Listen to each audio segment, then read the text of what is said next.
Opa, professor Thiago Pereira aqui, criador do Portal Advocacia na Prática e coordenador do curso de Prática em Acordo Trabalhista, um curso completo ministrado pelo juiz do trabalho, Dr. Lucas Cordeiro, que pode aumentar em até 4 vezes o valor dos seus acordos. Conhecendo técnicas de negociação, ter controle emocional e saber fundamentar sua proposta, é perfeitamente possível você convencer a parte contrária a fechar o acordo entre 50% a 80% do valor de uma eventual condenação, se você tiver pelo reclamante, ou diminuir muito além do risco real do processo se você estiver pela reclamada. E como isso é possível, Thiago?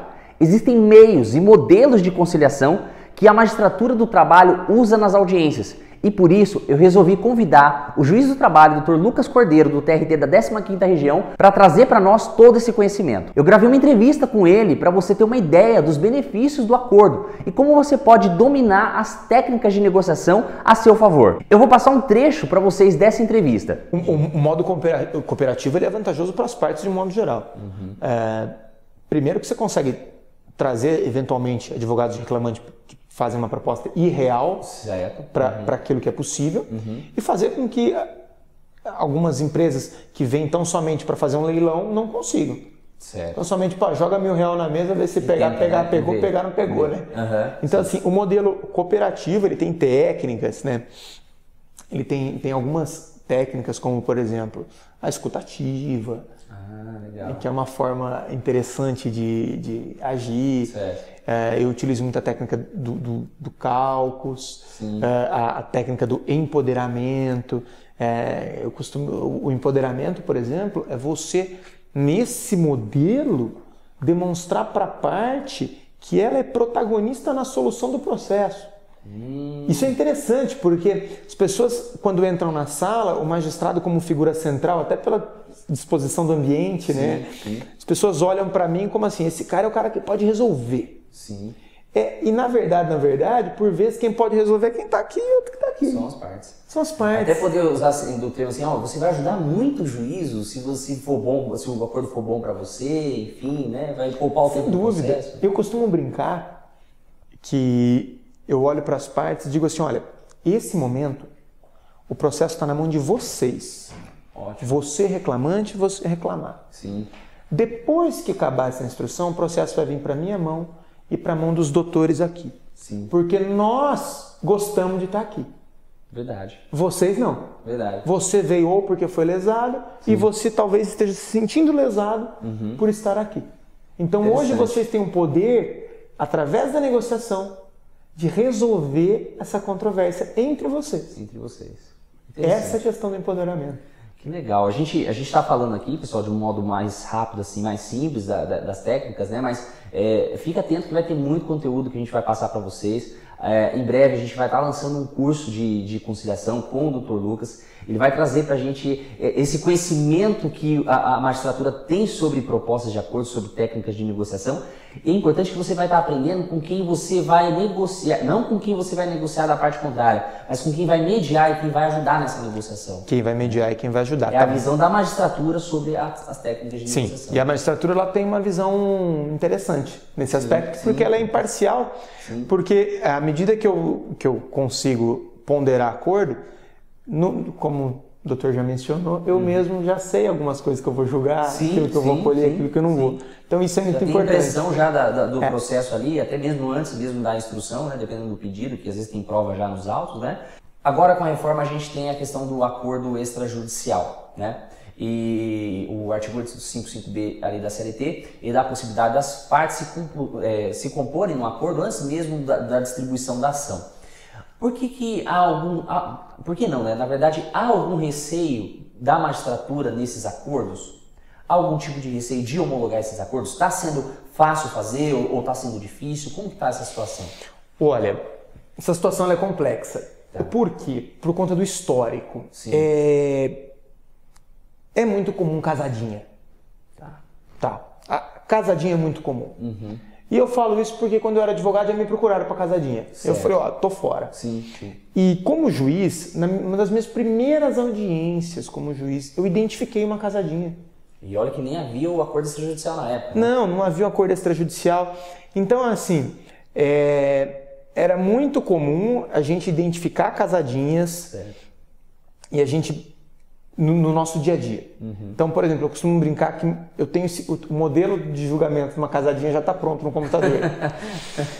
O advogado que se cuide, né? Exato. E assim, acabava sendo delicado isso, sabe? E quando veio esse acordo extrajudicial, ficou a sensação de que eles estavam legitimando a casadinha. Certo. E o que nós temos visto na prática é que alguns acordos extrajudiciais continuam sendo a casadinha. Sim. E isso é identificado de forma assim, objetiva, assim, sabe? Um exemplo poderia ser a negociação de verbas incontroversas? Então, alguns juízes não aceitam negociação de verbas incontroversas, porque entendem basicamente o seguinte: vocês querem negociar, vocês negociam direto, não precisa passar pela chancela do poder. Só desculpe interromper, mas só um exemplo, pessoal, verba incontroversas. Aqui a gente pode falar de verbas decisórias. FGTS, não tem o que se discutir. FGTS é devido, né? É devido, não tem como ele... Não tem como negociar. Ele pode até negociar com a Caixa lá, se for o caso, né? Ele vai na Caixa. Agora não no judiciário, né? Não no judiciário. Porque tem muitos advogados que ficam bravos com os magistrados, que às vezes ele tenta fazer uma negociação ali num acordo extrajudicial de verba incontroversa e não entende por que o magistrado não quer fazer o acordo. Porque é uma verba que não precisa do judiciário para poder negociar. Tem que pagar e pronto, acabou. Agora, se ele optar pelo parcelamento, ele corre o risco do 477, né? Sem dúvida. E aí vai acabar virando um litígio de qualquer forma. Né? Ou a solução que às vezes eu brinco é o seguinte, cara, você quer parcelar e tem 477, coloca na conta. Verdade. Coloca na conta. Coloca lá na conta e fica daí o risco, se o reclamante vai ou não pedir, fazer esse pedido lá na frente, né? Não, mas se ele fizer, você já pode... Já tem o dinheiro lá. Você já parcelou aí. Já pagou, é verdade. Você pode pôr no termo. Põe no termo e parcela junto. Verdade. Aí fala, doutor, eu já paguei junto a multa aí. Não tenho o que reclamar mais. Era só o parcelamento que você estava reclamando? Não tem que ser julgado improcedente, porque já ouviu o pagamento, né? Já ouviu o pagamento, tudo bem. Algum pode declarar nulidade e pagar de novo, mas assim... Sim. Enfim, nessa menção sobre o acordo extrajudicial, algumas cautelas eu adoto na homologação. Eu vejo primeiro o valor. Por quê? Porque é o seguinte, gente, o acordo na audiência ele é difícil. Sim. Ele é difícil. Sim. O tempo é exíguo, O tempo, né? Às vezes eu demando 30, 40 minutos para fechar um acordo de 5, 6 mil reais. Sim. Um cara que trabalhou 4, 5 anos ali para convencer e tal. E me chama a atenção quando eu pego um acordo extrajudicial que o cara conseguiu negociar tudo rápido, assim. em 10 dias após o contrato. Então esse daqui é um alerta. Por quê? Porque na prática a gente sabe que é difícil. Segundo, nesse acordo de 10 dias após o contrato, o valor é astronômico. O valor do acordo. O valor do acordo é astronômico. Tá. Então, esse é um ponto...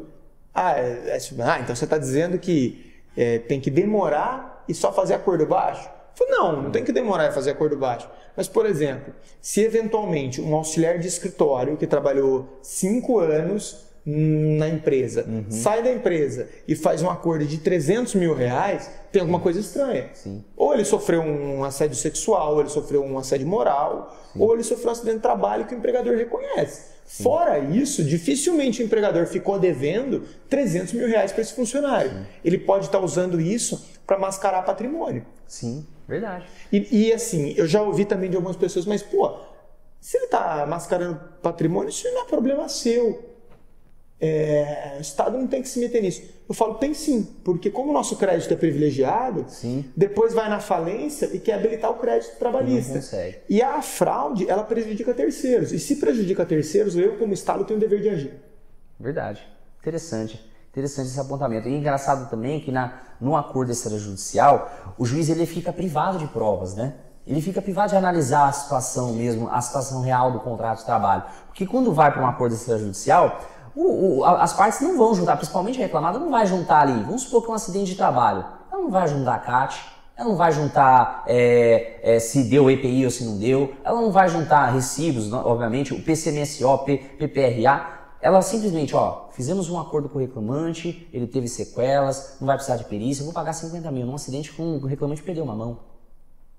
Não é incongruente? É incongruente. Porque o reclamante perdeu uma mão, 50 mil pode ser... Eu acho que isso aí vai ser só o dano moral. Sim. Só o dano moral, sem contar o dano material, indenização por dano material. E se fosse para um litígio, iria ter perícia, queria avaliar qual que é a redução da capacidade laboral, e às vezes o juiz fica vendido nessa situação de, mas como assim, um acidente de trabalho? Lógico, ali não vai colocar do que se trata da ação, né? Mas interessante que no acordo extrajudicial, o que leva à homologação é o fundamento. Sim. Então, numa situação como essa, se chega um acordo desse, que o cara, por exemplo, perdeu a mão e chegou a um acordo ali, mencionou 50, mas chegou um acordo de 150. Sim. Já 150, pagamento em 4, 5 vezes. Se os advogados que estão ali presentes são pessoas que detêm credibilidade, sim, e que isso conta. Sim. Numa situação como essa, ouvindo do reclamante, não, cara, de fato eu sofri um acidente, preciso desse dinheiro, eu vou embora, já ouvi, eu preciso desse dinheiro para ir embora para a Bahia, doutor, um acordo de 5 mil reais eu ouvi isso. Então, assim, foi um acordo totalmente, os fundamentos do acordo não estavam no processo. Certo. Mas a gente fez o acordo. Então, assim, quando tem um lastro, quando tem uma história, o acordo extrajudicial ele é homologado. Sim. Outro dia eu peguei um caso, né? Total. Eu peguei um caso, olhei ali, acordo extrajudicial, 15 mil reais, 5 meses de contrato. Falei, opa, é estranho. Muito esquisito. Entrou. Quando entrou, eram 2 advogados muito atuantes. Certo. Mas uns caras que estavam lá, assim, todos os dias, cada hora por uma empresa, defesas técnicas sérias, com um bom diálogo. Eu falei, pô, interessante. Eu virei para reclamante e falei assim, vem cá, o que aconteceu? Por que você está fazendo esse acordo? Eu falei, doutor, logo que eu saí da empresa eu fiz um beta-HCG. Eu descobri que eu estava grávida. E a empresa estava fechando. Aí ela falou, aí eu avisei para minha advogada pensou, ligou para a empresa. Aí a outra virou e falou assim, não, doutor, minha empresa já fechou, de fato ela estava grávida mesmo. Então, assim, é dela a licença, né, doutor? É dela a estabilidade e tal. Sim. Então eles estavam ali pagando a estabilidade. Ou seja, um acordo legítimo, né? Legítimo. Porque tinha um lastro, tinha uma história, tinha um porquê. E, pessoal, é o seguinte, a gente tá muito feliz, assim, eu acho que a conversa rendeu bastante coisa, né? Sim. Eu acho que vocês devem ter aprendido muita coisa aí. E em breve vai sair o curso de prática em acordos trabalhistas com o Dr. Lucas, né? Sim, estamos gravando. Aí no próximo mês a gente tá vendo aí de fazer o lançamento desse treinamento agora no mês de abril, né? Sem dúvida. E é um treinamento completo, né? Ele tem, assim, mais ou menos quantas horas de aula, assim, você tem mais ou menos uma ideia?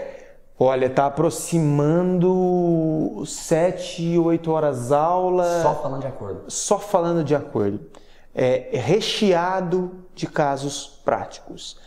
Não tem uma técnica, não tem uma observação que faço no curso que não há a narrativa de um caso prático para ajudar a fixação. E são casos totalmente diferentes. Inclusive até casos pessoais meus, que já fui advogado de reclamante, já fui advogado de reclamada, já fui autor de ação, já fui testemunha e já fui réu. E tentei conciliar nos meus casos, já consegui, então eu sei, eu brinco nas minhas audiências, eu já sentei em todas as cadeiras dessa sala. Todas as cadeiras. E de todas elas, eu lembro muito bem como para mim foi ruim ser réu,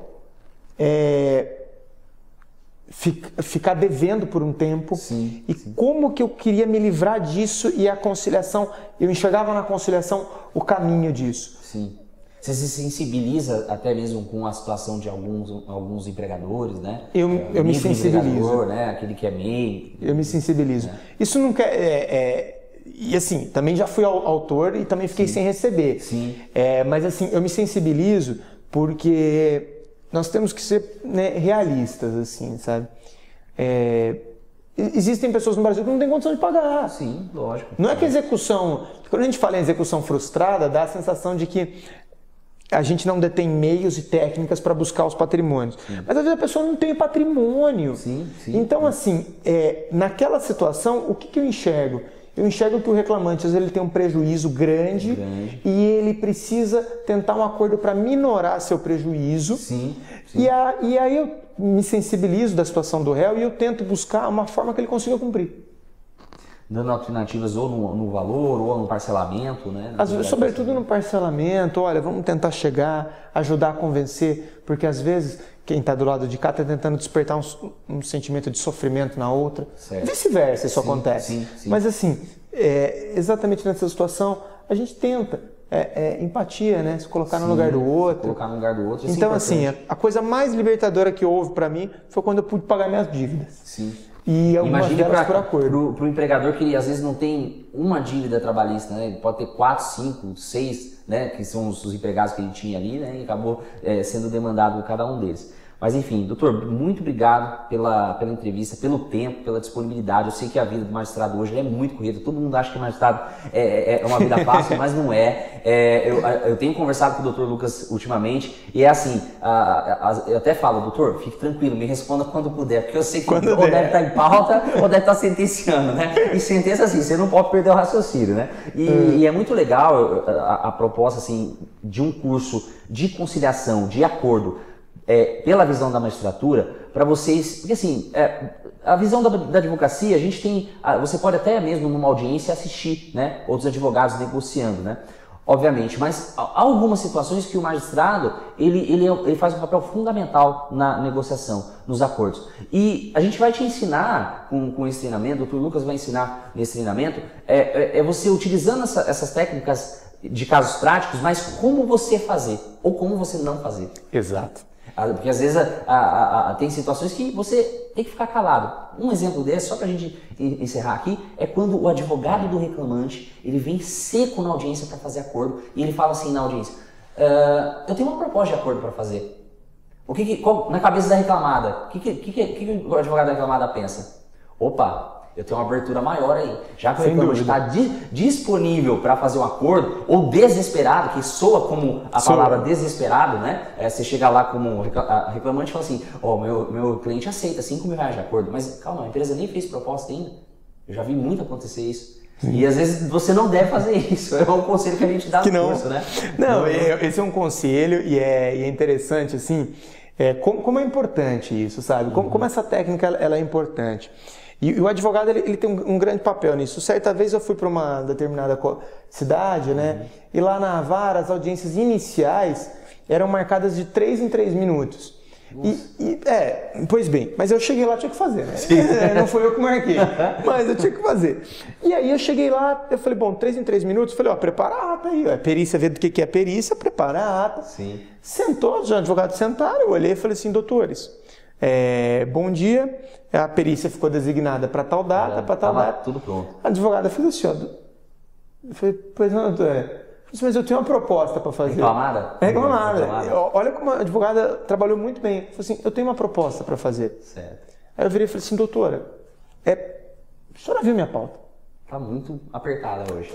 Está muito apertada. Eu não vou ter tempo para negociar. Para negociar esse acordo. Mas vamos fazer o seguinte, é do interesse do reclamante? O advogado do reclamante falou, pode ser. Eu falei, vamos fazer o seguinte então? Tá aqui, ó. Meu gabinete está aqui. Abri a porta do gabinete. Tinha uma mesa redonda ali. Falei, pode sentar. Vocês conversam aí. Vão na sala do OAB se precisar. Tá, aí foi. Doutor, tá quase. Falei, tá quase. Já durou 1 hora a conversa. Tá. Falei, então não sai ninguém do fórum. A hora que eu tive uma brechinha na pauta, eu falei, chama aquela audiência de novo. Coloquei na mesa, fechou o acordo. Por minha causa? Não. Por conta da advogada, que tinha técnica, que foi perspicaz, que utilizou a oportunidade, que soube expor, soube convencer a colega, e quando faltou pouco, aí a palavra do magistrado ajudou ao convencimento de uma brecha ou de outra. Sim. Mas assim, a rigor, quem fez essa conciliação foi totalmente a advogada reclamada.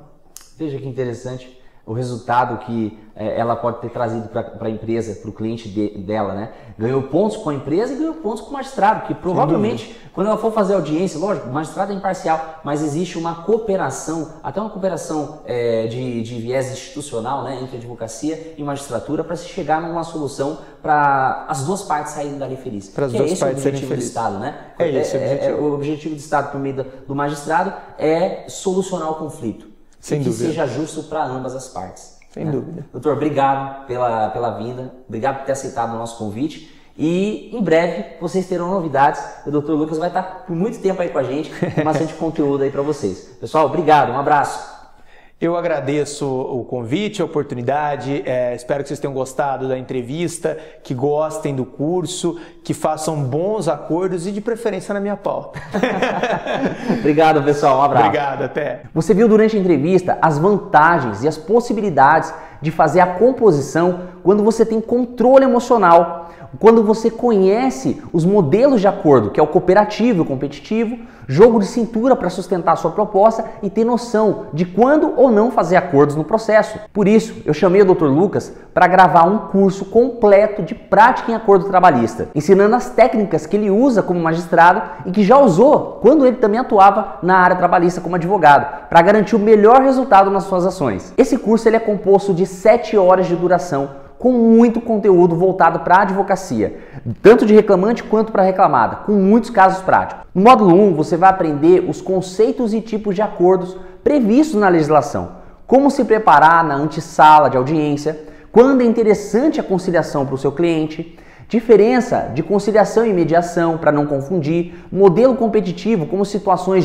do policial bom e o policial ruim, bode na sala, silêncio, nunca faça a primeira proposta, beliscada, falso preposto, espantalho, enfim. Veja que são situações e nomenclaturas usadas para situações diversas nas audiências e que o advogado deve dominar na hora de fazer o acordo. No módulo 2, você vai aprender sobre as vantagens da composição, como analisar o risco para o seu cliente, reclamante ou reclamada, como fragmentar o risco para melhor posição no acordo, técnicas para cobrança dos honorários, reclamante ou reclamada, discriminação das verbas trabalhistas, acordo extrajudicial e o famoso distrato. Esse conteúdo foi preparado para você ter todas as condições de dominar a fase de conciliação de ponta a ponta, sem deixar se levar pelo conhecimento da parte contrária. Além de todo esse conteúdo, nós preparamos uma formação completa para o advogado não se perder na hora do acordo. Eu preparei 3 bônus especiais e exclusivos de pré-lançamento desse curso. O primeiro super bônus é um curso de liquidação de pedidos, onde em videoaulas eu vou te ensinar como liquidar pedidos que demandam documentos que impostos da reclamada, como horas extras, por exemplo. Ainda você vai aprender como liquidar adicional de salubridade ou periculosidade mesmo sem a perícia, como liquidar indenizações por dano material em caso de acidente de trabalho, além de liquidar todas as verbas incidentes na relação de emprego, como desvio de função, equiparação, 13º salário, férias, FGTS, enfim. Só esse bônus vai contar com mais de 6 horas de aula e tem certificado de participação para você. O segundo bônus é um kit de petições trabalhistas atualizados com a reforma, com mais de 90 modelos diversos de iniciais, defesas, recursos, manifestações e uma tabela do ônus da prova para você saber o que você tem que provar e como provar na hora da audiência ou na hora de você levar o pedido em consideração na proposta do acordo. O terceiro e último bônus é uma vaga no nosso grupo VIP do WhatsApp somente dos alunos do curso, onde você vai poder interagir e trocar muito conhecimento e material. Nós confiamos no curso que vamos estender a garantia de 7 para 15 dias, dobrando o prazo previsto lá no Código de Defesa do Consumidor. Seu risco é praticamente zero, porque você vai receber o curso agora, vai acessar as aulas, acessar os materiais e se você não gostar, você tem até 15 dias para pedir o seu dinheiro de volta. Eu vou devolver todo o seu investimento. E o acesso ao curso é vitalício por meio de login e senha. E qualquer mudança na legislação ele vai ser atualizado para você sem nenhum custo. O curso não tem prazo para assistir e você pode acessar a mesma aula quantas vezes você quiser. Todo esse material tem um valor acumulado de R$ 1.428,60, considerando o valor dos bônus se eles fossem vendidos separadamente para você. Porém, você vai investir hoje um valor promocional de R$ 897. E aproveite que esse valor vai ficar por pouco tempo. É isso aí, o Dr. Lucas está ansioso para conhecer você, caso você vire nosso aluno. E te garanto que o conhecimento desse curso não está acessível a qualquer pessoa, a qualquer advogado na internet, porque se trata de conhecimento restrito aos magistrados e que agora nós decidimos compartilhar para vocês. Então, forte abraço e nos vemos daqui a pouco na área do aluno.